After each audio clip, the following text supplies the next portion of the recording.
Hello guys, welcome back. In this video we are going to discuss about how to add the HTML panel into the dashboard.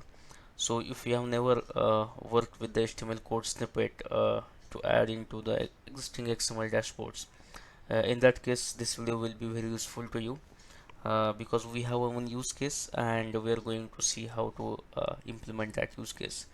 So the use case is like this. You have one dashboard in your application and you want to add one informative, well formatted HTML panel which will be helpful to display on that dashboard.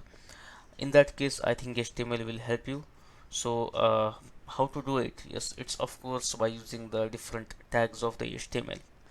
So but in this video we have one sample HTML snippet. You can see on the screen that this is the basic minimum structure required uh, to call it as a HTML code.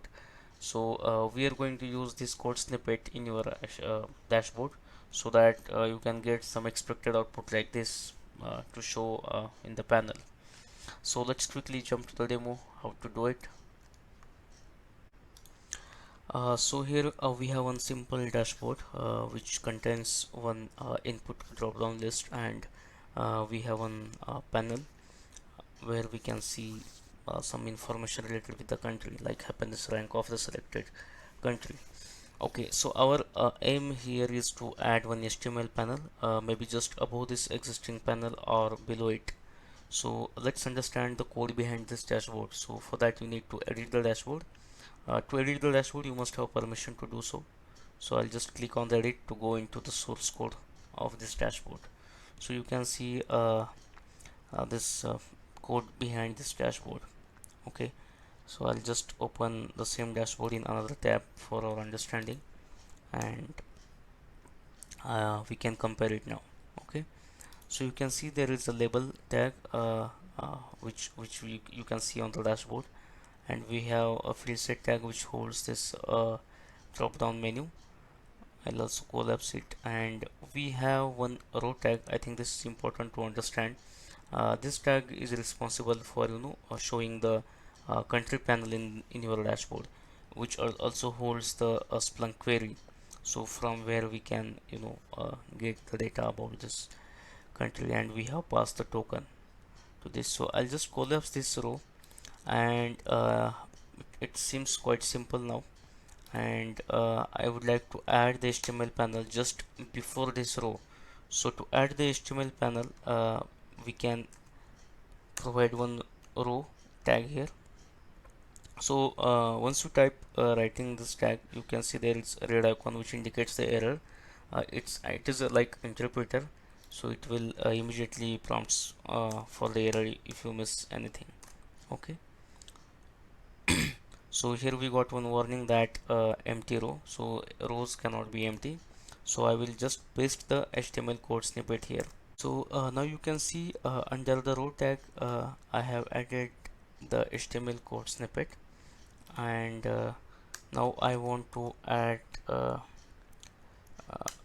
the some title. For example, this is my first HTML panel.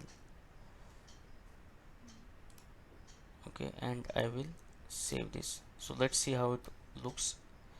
So you can see that it has added one HTML panel just above our existing panel. Okay, so we can make it more meaningful.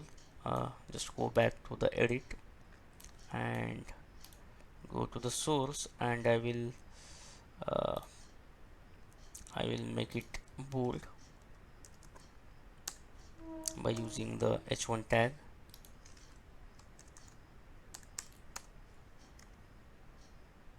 Okay, and maybe I can add a text like you have selected the country name. So this way we can specify token. Okay, now let's save this. So you can see here we have made this HTML panel more meaningful, like uh, whatever the country you choose from this drop down, I think that can be seen here. You have selected the Armenia and you can see the data about that country. So this way we can add a HTML panel in the dashboard. So if you found this video useful, please do like, comment, share and subscribe to my channel, and thanks for watching.